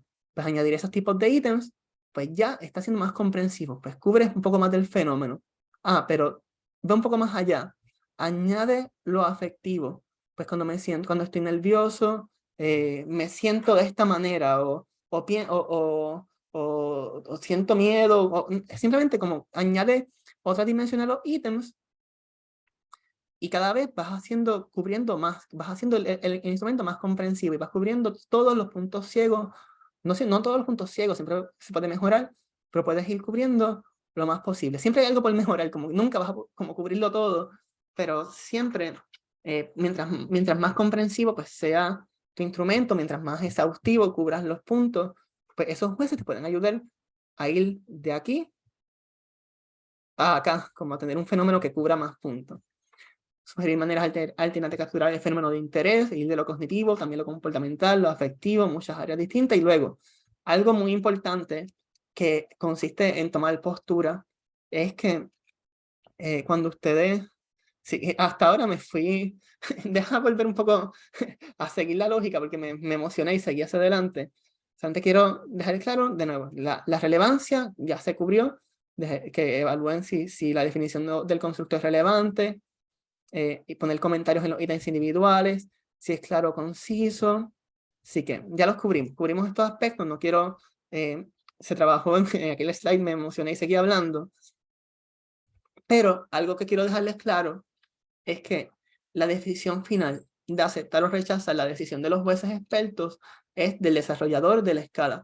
Ustedes, pues, como investigadores o investigadoras, aunque sean estudiantes y aunque respeten a esos jueces, al fin y al cabo, porque ustedes les solicitaron la colaboración a esos jueces, porque los estiman competentes, ustedes los ven como expertos en el área, pero este es su instrumento, este es tu cuestionario.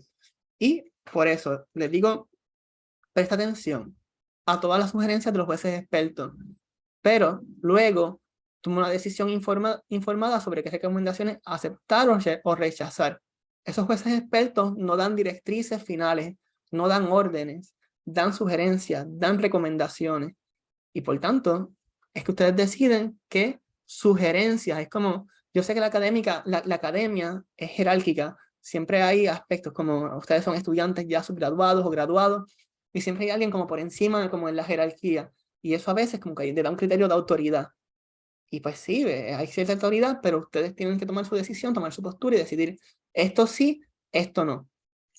Y entonces, ustedes deciden qué decisiones aceptar o rechazar. Y quiero darle un ejemplo de por qué, no, porque es importante no tener como una obediencia ciega hacia la autoridad. Y es que quizás el juez es experto en el área. Digamos que es un experto, de nuevo, es un experto en el área de la ansiedad. De nuevo, es experto en ansiedad. Y te dice, mira, el ítem 1 y el ítem 2 son muy similares. Yo te recomendaría que lo quites. Pero resulta que ese juez, que es experto en el tema de la ansiedad, no es experto en el diseño de cuestionarios y no conoce que hay una redundancia que es deseable. Es experto en ansiedad y dice, estos ítems se parecen demasiado. Y usted dice, no, no, no, es que están hechos a propósito. Ese parecido entre estos dos ítems es que se refraseó de una manera distinta para capturar pues, el mismo fenómeno pues, de interés. Y ahí no tienes que decírselo, obviamente. Los jueces muchas veces lo que van a hacer es que si es en persona, te entregaste un sobre y te dieron el sobre sellado y ya, y no vuelves a hablar con ellos. Y luego tomas sus recomendaciones y decides cuáles aceptar o no. O te lo enviaron por internet y el email, pero no están esperando devolvértelo de nuevo.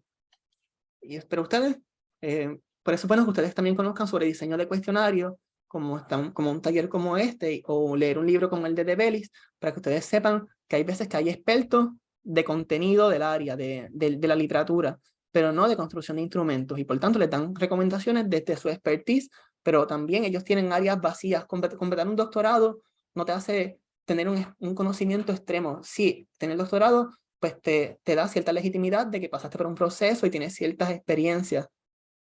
Pero al fin y al cabo, las experiencias particulares de cada persona, ya sea a su nivel educativo, lo que aprendas a veces hasta a nivel autodidacta, pues es lo que determina nada, tu conocimiento final. Nada, no quiero seguir sobre este punto, sigo hablando sobre este punto, pero solamente tomen postura, deciden que escuchen todo, tomen decisiones luego sobre qué aceptar, qué rechazar. Eso es todo. Entonces, ya pasamos la mitad, vamos al paso 5 y consiste en considerar incluir ítems de validación. Si consideran incluir ítems de validación, ¿a qué se refiere esto? Y pues cuando hablamos de ítems de validación, ustedes se recuerdan que les hablé al principio de que a veces los participantes llenan los instrumentos por deseabilidad social. Pues hay veces que, recuerden que les hablé de cuestionarios y escala. Pues en su cuestionario, en su paquete de administración más general, pues tienen el instrumento X de interés, el que están creando ahora mismo. Pero también, pues es importante incluir, además de los datos sociodemográficos, en los datos también sociodemográficos en esa misma escala, en ese mismo paquete de cuestionarios, quiso decir, también pueden incluir ítems de deseabilidad social. Una escala de deseabilidad social. ¿Por qué? Porque esta escala ustedes calculan una puntuación total y los ítems que tengan alta correlación con la escala total de deseabilidad social pueden ser considerados para exclusión. Entonces, ven, mira, el ítem 3, el ítem 5, tienen por aquí, escala de deseabilidad social. Calculaste la puntuación total y examinaste la correlación con el ítem, por ejemplo, el ítem 3 y el ítem 5, mira, fue .70 y aquí fue .80. Estos ítems lo que están reflejando son personas que ponen siempre perfecto. Esta persona nunca tiene ansiedad. Ok. ¿Se fue la señal? ¿Se escucha? No, te escuchas bien. Ok. Así que ustedes ven, calculan el índice de deseabilidad social y ven, mira, tal ítem tiene correlación bien alta con la escala de deseabilidad social. Estos ítems nadie puso, las personas son perfectas, nunca se sienten ansiosas, nunca tienen miedo, siempre se sienten bien, y es como, no, esto no es real, somos seres humanos, tenemos vidas complicadas, no queremos ser lo más saludables posibles, pero estos ítems no están reflejando la realidad. Así que estos ítems pues, son candidatos para excluirlos luego. Y por eso es que les mencioné que si alguien quiere crear un ítem final, una escala final de 10 ítems, por ejemplo, es importante tener en una escala de validación, en un banco inicial, 40 ítems, si el final es 10, en el banco inicial tener como 40 para ir descartando. Así que y así ustedes pueden estar como sin pena. Dicen, mira, estos ítems tienen alta correlación con la escala de deshabilidad social, pues los rechacé y me quedan todavía 38. Y siguen descartando y descartando hasta que lleguen a la versión final. Pero ¿qué ocurriría si ustedes dicen, no, yo soy un experto en este tema, yo no tengo que basar el trabajo, eso de escribir 40 ítems, eso es para principiantes. Yo voy a hacer 10 ítems desde el principio y yo soy tan bueno o tan buena que estos van a ser mis 10 ítems finales. Pero después te das cuenta que, mira, estos 2 ítems tuvieron alta correlación con deseabilidad social. ¿Qué hago? Ay, los elimino, pero ya tienes 8 ítems. Ya esa escala ya está muy cortita. Y por eso es a veces tener de más y luego ir eliminando que decir, no, yo soy tan bueno que yo no necesito hacer eso. Ok. Y también está insertar escalas de deshabilidad social y estaba, si se recuerdan, estaba la evidencia de validez, que era de relaciones con otras variables, o evidencia de validez de covarianza, pues se recomienda insertar otras escalas de constructos similares para obtener evidencia de validez de constructos. En este caso, validez convergente y discriminante. Así que cada vez como que vamos, la evidencia de validez general se llamaba validez, evidencia de validez de relaciones con otras variables. Y esto podría ser validez convergente, que se refiere a cuando, vamos a decir, por ejemplo, tu escala es de ansiedad y tiene alta correlación con otros instrumentos de ansiedad. Validez convergente, pues alta correlación con instrumentos que en teoría debería tener alta correlación. Y validez discriminante es que tu instrumento como que discrimina, no se correlaciona con instrumentos con los que no debería correlacionarse.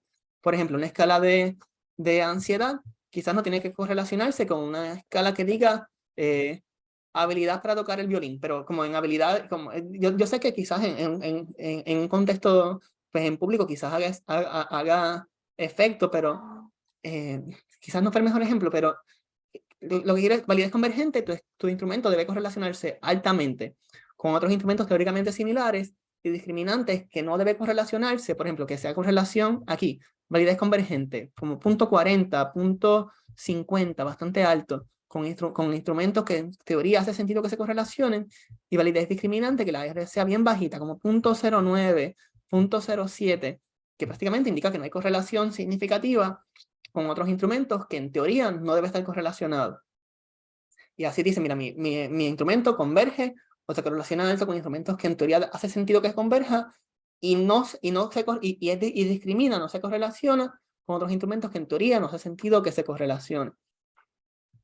Y por eso es que tienen su escala de interés. Esta es su escala de interés. Y ese mismo paquete de cuestionario pues tiene datos sociodemográficos, tiene una escala de deseabilidad social, tiene una escala de constructos similares 1, constructos similares 2, tiene un constructo como que no mide nada relacionado, que es el de discriminante, y es un paquete de administración bastante grande. Solamente te interesa validar este es el que estás desarrollando, pero incluyes todo un paquete de cuestionarios para sustentar o complementar información de distintas evidencias de validez. Entonces, ya pueden ver, hemos descubierto bastante. Y recuerden, hay veces que en este proceso, hay veces vas acá, vuelves acá, y no es tan lineal, pero para propósitos del taller, pues seguimos como si fuera un proceso bastante lineal. Así que quiero quitar las líneas rojas, no me gusta, solamente. Y ahora mismo, vamos al paso, todos estos puntos grises y los cubrimos. Vamos ahora a administrar los ítems a una muestra de desarrollo. Así que tienes tu paquete de cuestionarios, lo borré, pero hasta ahora tienes tu escala que te interesa desarrollar, tienes datos sociodemográficos, tienes escala de deshabilidad social, tienes un instrumento o dos que debes correlacionarse altamente, que son instrumentos que han sido validados anteriormente, tienes un instrumento que es como de distractor, que quieres que no se correlacione altamente con él, para ver si tu instrumento discrimina con otros instrumentos distintos. Y ahora vamos a administrar los ítems a una muestra de desarrollo. ¿Qué quiere decir esto?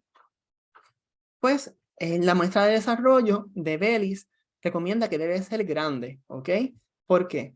Porque existen varios riesgos asociados a utilizar muestras pequeñas. Vamos a ir paso a paso.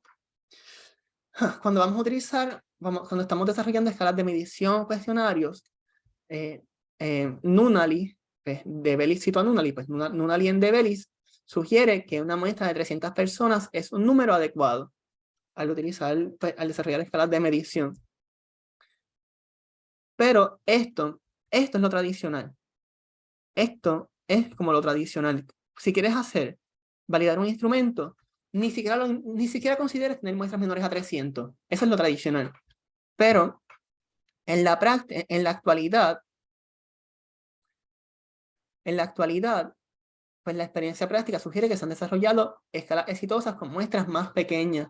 Se utilizan otros criterios que dicen, por ejemplo, ¿cuántos constructos tienes? ¿Cuántos variables latentes tienes?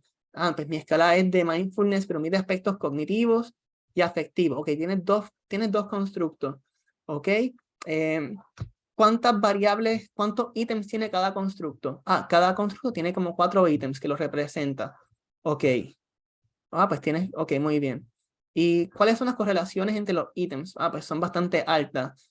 Y pues dependiendo de distintas consideraciones, pues hay veces que dice, mira, hasta una muestra tan pequeña como de 100 podría ser. O te dice, mira, si tus condiciones no fueran perfectas, pues quizás de 150. Y otros te dicen, no, tu cuestionario pues no tiene, las condiciones no son tan buenas, pues sí, coge 300.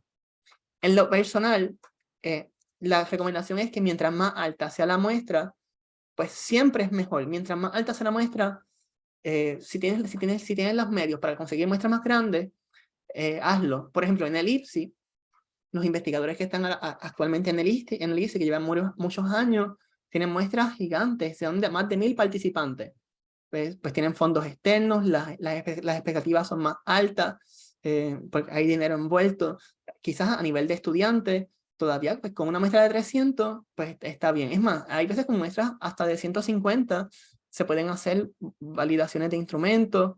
Pero lo que quiero decirles, mientras más alta sea la muestra, hagan lo más que puedan. Si tienen los recursos, apunten a la muestra más alta que tengan en el tiempo que tengan disponible. Entonces, el número de ítems y el número de escalas que deseas validar son asuntos a considerar al decidir el tamaño de la muestra. Entonces, lo que quiero decirle, ¿por qué es bueno tener muestras? Aunque hay unas guías en la actualidad que dicen, no, hasta con muestras tan pequeñas como 100 se puede hacer, o 150. ¿Por qué? Mientras más alto es mejor. Porque hay unos riesgos asociados a utilizar muestras pequeñas. Piensen en este ejemplo. Voy a hacer como un círculo.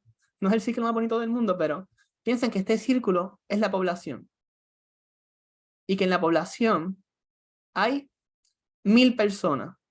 La N en la población es 1000 personas. Pero ¿qué sucede? En la muestra no tenemos tantos recursos. Yo soy un estudiante, yo quiero graduarme. Yo al fin y al cabo quiero graduarme.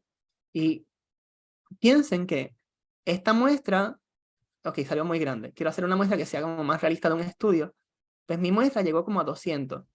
Pues si yo pongo mi muestra, esta muestra que ven acá, deja tachar esto acá, ok, quedó un poco feo. Hagan caso a como esta muestra. Esta muestra son 200 participantes y está acá. En la población, mi muestra cubre esto. ¿Qué sucede? Si la población es 1000 y es todo este círculo grande y mi muestra son 200 que cubre este pequeño aspecto de la población, pues muy bien, hay maneras de hacer los análisis estadísticos y para hacer validación, obtener evidencia de validez de estructura interna. Pero mientras más grande sea la muestra, imaginen, esto fue con 200. Imaginen que hubiese tenido una muestra de 500. Pues ya, mientras más grande sea la muestra, más representativa es la muestra de la población. Así que ya tu muestra con 500 prácticamente coge mucho más proporción de la población. Los resultados de este estudio con la muestra de 500 lo que obtengas en esa muestra va a ser más representativo de la población de 1000 que en este, donde solo tenías 200. Así que siempre, si tienes la oportunidad de recuperar muestras más grandes, mientras más grande sea la muestra, pues más representativa es de las personas que pertenecen a la población de interés.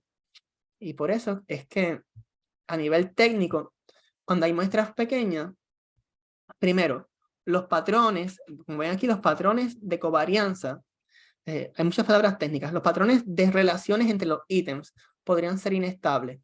Esto puede repercutir en que el coeficiente de confiabilidad alfa de Cronbach sea menor de lo esperado en trabajos posteriores al estudio de desarrollo. Ok, ¿qué quiere decir esto? Si tu muestra es pequeña, digamos que fue 200, y calculas el alfa de Cronbach en tu muestra, puede ser que en tu estudio obtengas que fue 0.71 y digas, mira, eso cayó en lo aceptable, si es mayor de 0.70 es aceptable. Pero ¿qué ocurre? ¿Qué ocurre? Esta es la población, que son 1000, y tu muestra fueron estos 200. Pero ¿qué ocurre si alguien replica el estudio en otros 200? Otra persona replicó tu estudio en otros 200 participantes de la población. Y surge que esos 200 no eran iguales a los de tu estudio. ¿Qué ocurre? Quizás en esa otra muestra, el alfa de Cronbach fue 0.68 cuando replicaron tu estudio, porque los participantes de tu muestra no eran representativos de la población. Pero si tu muestra hubiese sido, digamos que tu muestra hubiese sido de 500, si tu muestra hubiese sido de 500, quizás hubiese escogido todo esto que está acá. Y después venía alguien y hacía otra muestra de 500, y aquí sacabas 0.71. Y venía alguien, hacía otra muestra de 500, que cogió otros 500, pero que como que convergió un poco, cogió otros 500 como por acá, y como la muestra es más grande, el alfa de Cronbach va a ser más similar. Quizás acá obtuvo 0.73.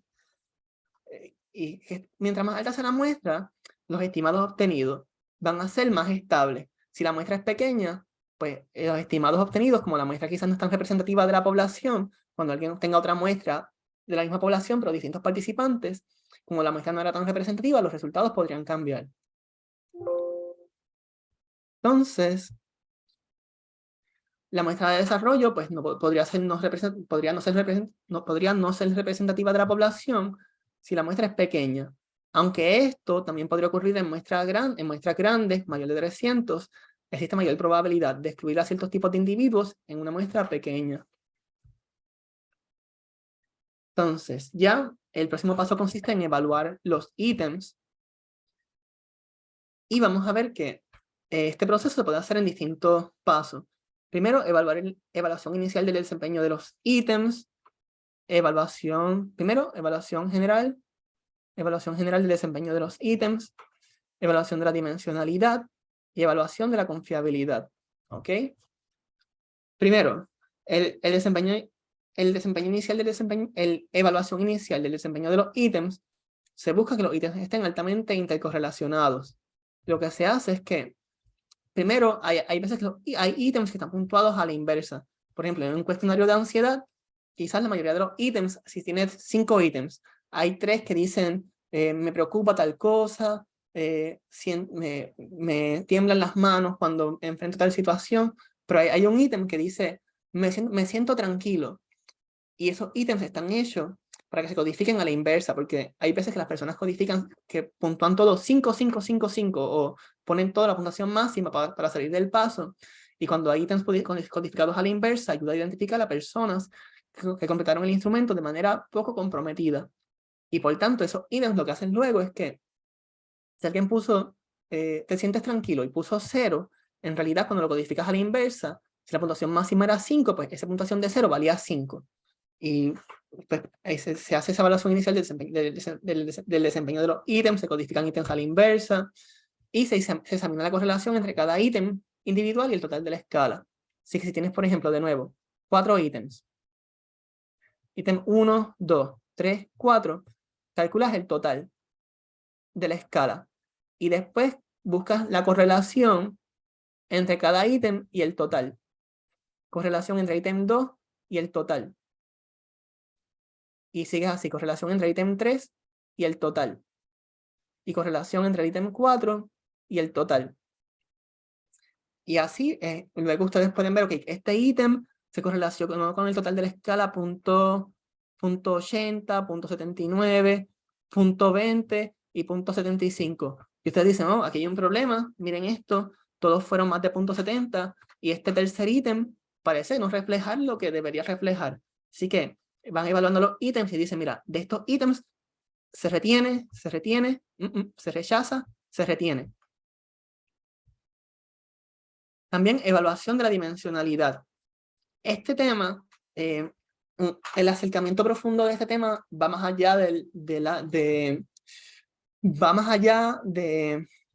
este taller, de los límites de este taller, porque para evaluar la dimensionalidad o evidencia de validez de estructura interna hay que conocer sobre análisis factorial exploratorio, análisis factorial confirmatorio, pero a nivel general, podemos decirlo general, sí que un conjunto de ítems pues, no constituye necesariamente una escala. Puede ser que los ítems no compartan una variable subyacente común. Y lo que se busca aquí es que determinar la naturaleza de la variable latente o la estructura interna del instrumento es de suma importancia. Y lo que quiere decir esto es que hay veces cuando ustedes calculan el alfa de Cronbach de un instrumento, el alfa de Cronbach asume que todos pertenecen como a una misma, a un mismo factor, una misma dimensión. Calculaste una puntuación total del alfa de Cronbach, pero hay veces que ese instrumento, como mencioné, quizás el más, un instrumento que mide un factor general, todos los ítems se asocian con un mismo factor. Pero hay otros instrumentos, como el CAMS, como les he mencionado varias veces, que no son unidimensionales. Hay escalas que son unidimensionales. Y hay escalas que son multidimensionales. Y puede ser que, pues, como he mencionado varias veces, este factor se relaciona con ítem 1, 2 y 3, y que este factor se relaciona con estos ítems. Y lo correcto es calcular el alfa de Cronbach principalmente para cada factor. Se calcularía el alfa para este factor, que es el cognitivo, y se calcularía el alfa para este factor, que es el afectivo. Muchas veces se recomienda no calcular el alfa como total, sino como para cada subescala. En la práctica, una cosa es lo que está en la teoría, otra cosa es la práctica. Muchas veces en la práctica se calcula el alfa de Cronbach tanto para la puntuación total y luego se calcula para cada subescala. Entonces, los acercamientos de mejores prácticas o best practice approach para determinar qué grupos de ítems representan un conjunto unidimensional consiste en utilizar técnicas estadísticas de análisis factorial.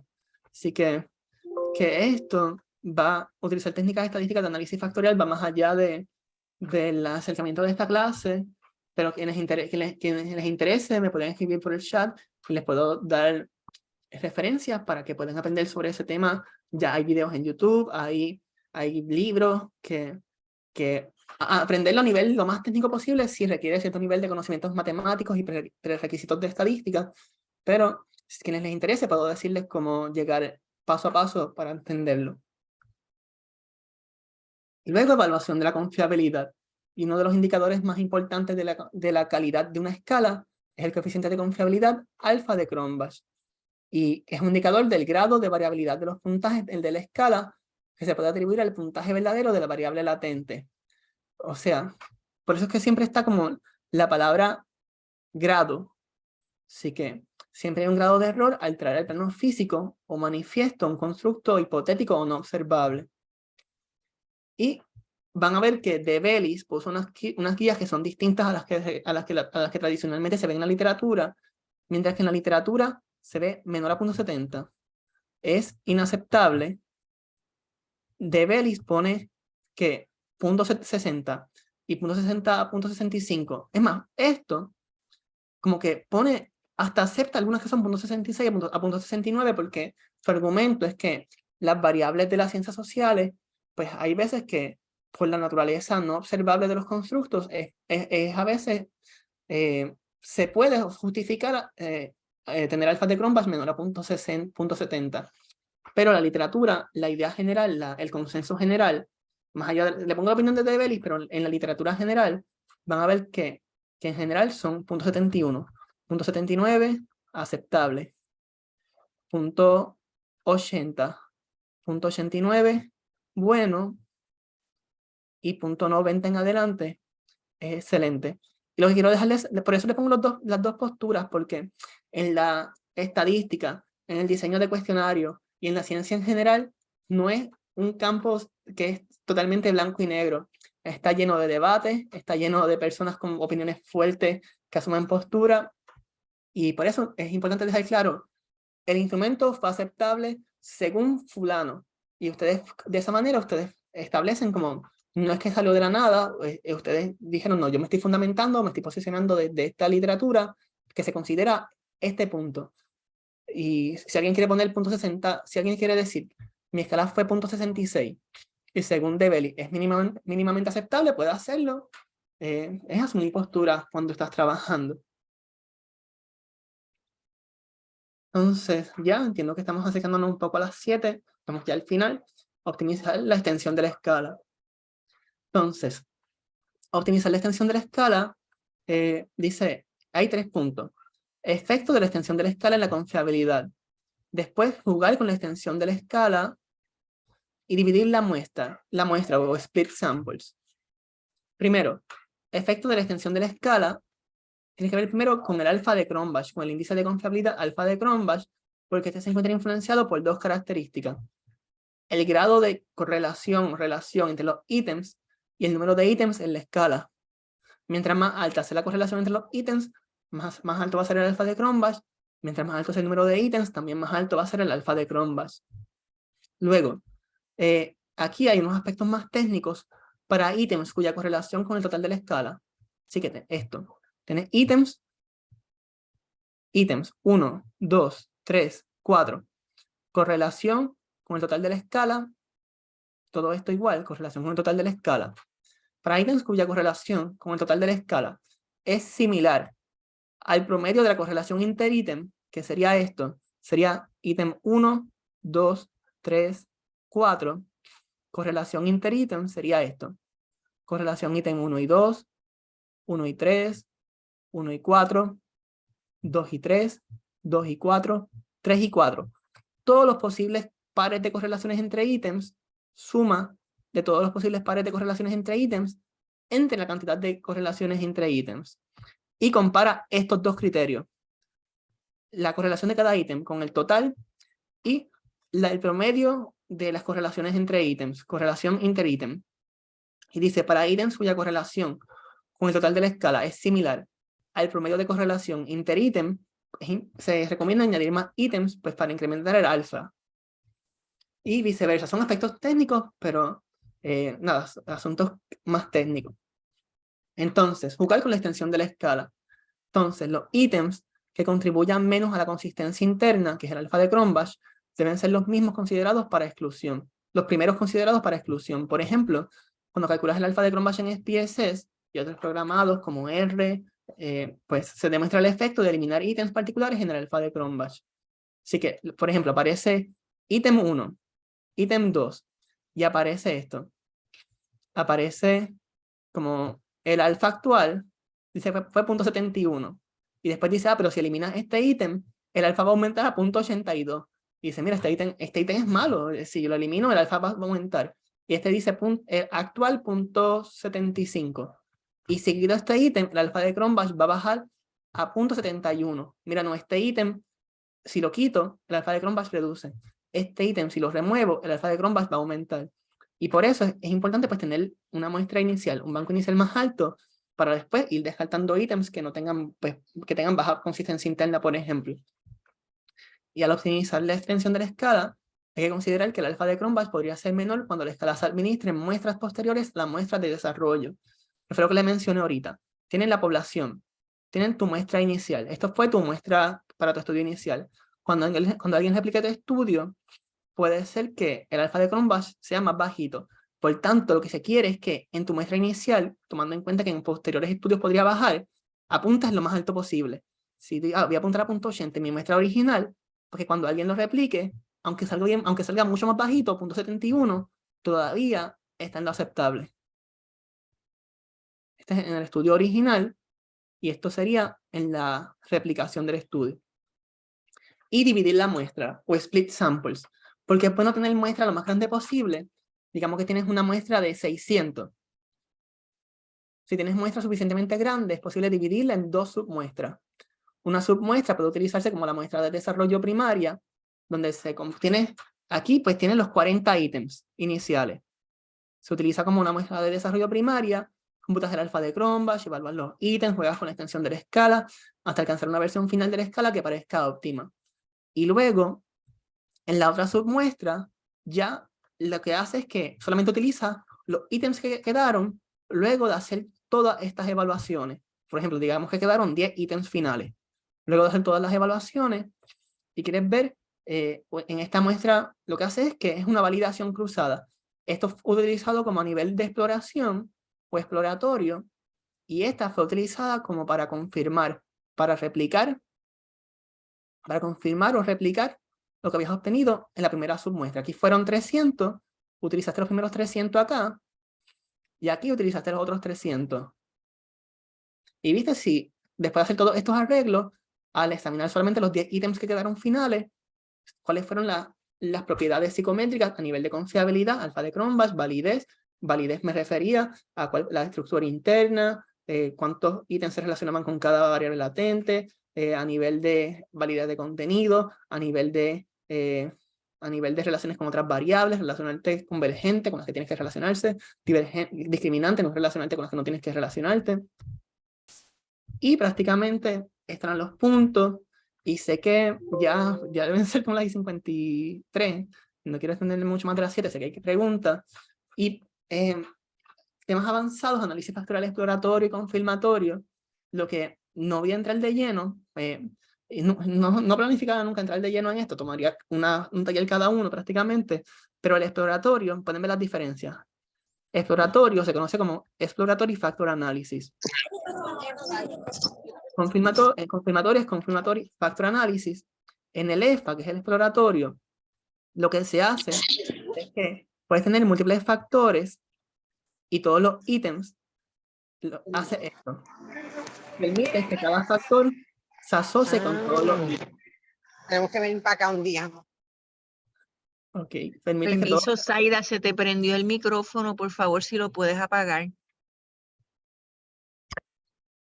Sí. Que llevaría una sandía y de limón, pero no va a llegar. Sí. Okay, deja. Ok. Sí, lo que quería decirles nada, estamos terminando ya con el exploratorio, que se conoce como Exploratory Factor Analysis. Se podría utilizar en la muestra, en esta muestra que vieron que decía la de desarrollo primaria, la primera muestra de 300.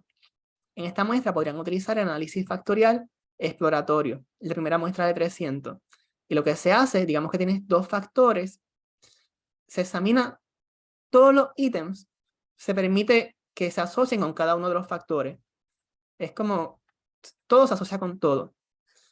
Cada factor se asocia con todos los ítems, es un montón de líneas. Y después va a haber unos factores que van a decir, mira, este factor con tal ítem era 0.50, pero con este de abajo fue 0.10. Y dices, no, pues este ítem parece estar más asociado con el otro. Así que esto fue exploratorio, exploratorio, y después vamos a confirmar. Con el confirmatorio, en la otra muestra de 300, en la muestra final, luego de hacer todas las evaluaciones, tienes los 2 factores. Pero ya sabes, luego de explorar, que este factor se asociaba solamente con estos ítems y que el otro factor se asociaba solamente con estos de acá abajo. Ya no se mezclan todos. Ya a partir de la hipótesis es que estos factores se asocian cada uno con un conglomerado o conjunto de ítems particular. Y era eso, prácticamente era esto. Y para cerrar, pues lo que quiero dejar claro es que los coeficientes de confiabilidad y validez, cuando ustedes dicen, no, este cuestionario ya se validó, pues se validó para una muestra particular. Así que los coeficientes de confiabilidad y validez no son características inmutables, fijas o invariables de una escala de medición. En cambio, representan propiedades de los puntajes de las escalas en una muestra particular. Y lo que quiero decirles, las guías específicas para desarrollar escalas de medición pueden aplicarse con cierta flexibilidad también, que es posible regresar a un paso anterior o completar varios pasos simultáneamente. Y algo muy importante es ser honesto, ser transparente. No solamente, si ustedes solamente reportan lo que les conviene y no reportan lo que está en contra a sus hipótesis, o dicen, si reporto esto no me lo van a publicar, estarían cayendo en un sesgo de confirmación, pues que es una pobre práctica en la investigación. Es importante realizar un reporte que sea completo y transparente del proceso de desarrollar la escala de medición al redactar el manuscrito para publicación. Así que la honestidad, la ética en la ciencia es muy importante, poner lo bueno, lo lindo, lo feo, lo que te conviene, lo que no te conviene, y ser transparente en el proceso. Y prácticamente estas son las referencias. Las personas que les interese me las pueden solicitar y yo se las podría hacer llegar también por correo electrónico cualquier asunto. Así que me pueden escribir a mi email, lo voy a poner en el chat, cualquier cosa si le deja ponerlo en el chat si les interesa. jose.maldonado16@upr.edu y les puedo enviar las referencias que les interese cualquier cosa. También, nada, recuerden que la red graduada pues grabó el video y lo pueden ver luego a su ritmo. Y entiendo que ya van a ser las 7, así que quedan unos minutitos para preguntas. Sí, si tienen alguna pregunta o comentario, este es el momento, pueden abrir el micrófono. No tienen que necesariamente escribirlo en el chat. Sí, no me está... Quiero aprovecharle el momento y agradecerle a José, me encantó el webinar. Cuando lo escuchaba, le comentaba aquí a una compañera que recordé mucho mi proceso de disertación con probando los constructos y viendo cuando los ítems, ¿verdad? El comportamiento de cada ítem para el constructo fue bien, me trajo muchos recuerdos de ese momento. Y creo que pues trabajaste muy acertadamente esa parte del tema de la construcción de la escala. Eso me gustó mucho. Mira, nos llega aquí un mensaje de parte de Zaida, el mejor taller sobre cuestionarios que he tomado.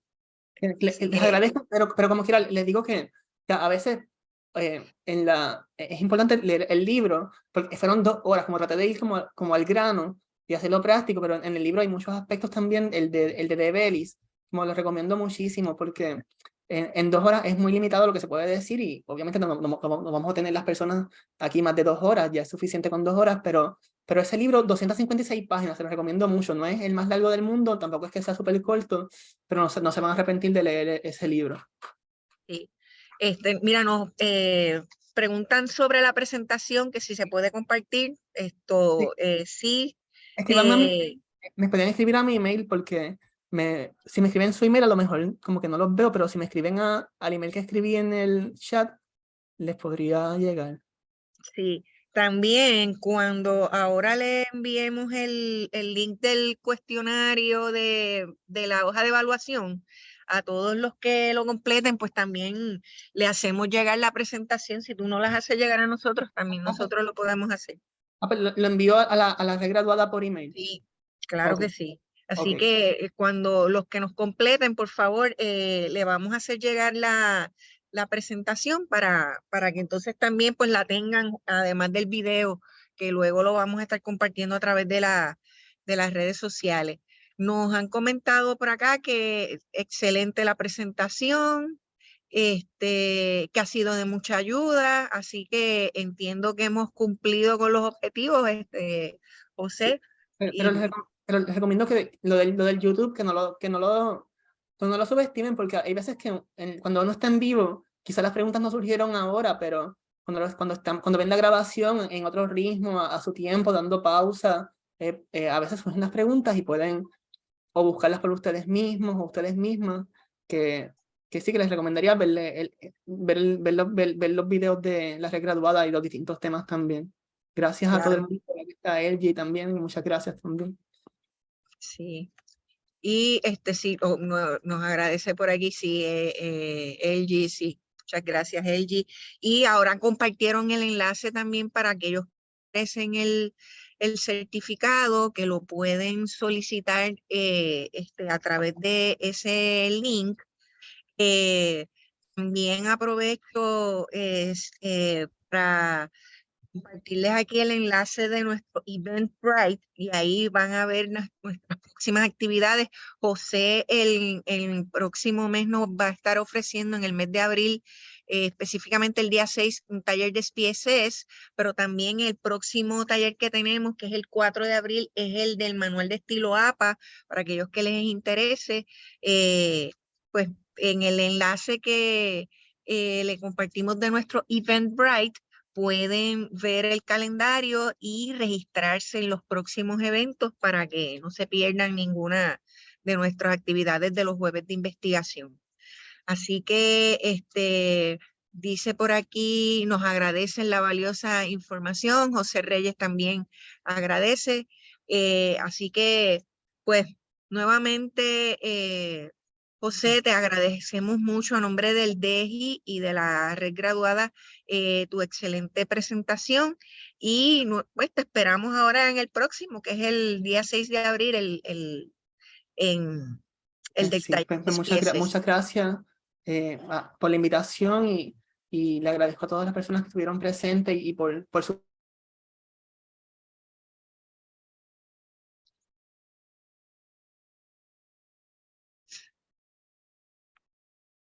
Bendito, ahí se le congeló un poco a José Sí. pues gracias José y agradezco a todos y todas por su puntualidad y por participar de esta actividad y pues sin más les deseo buenas noches y excelente fin de semana. Buenas noches a todos y todas. Bien. Bye.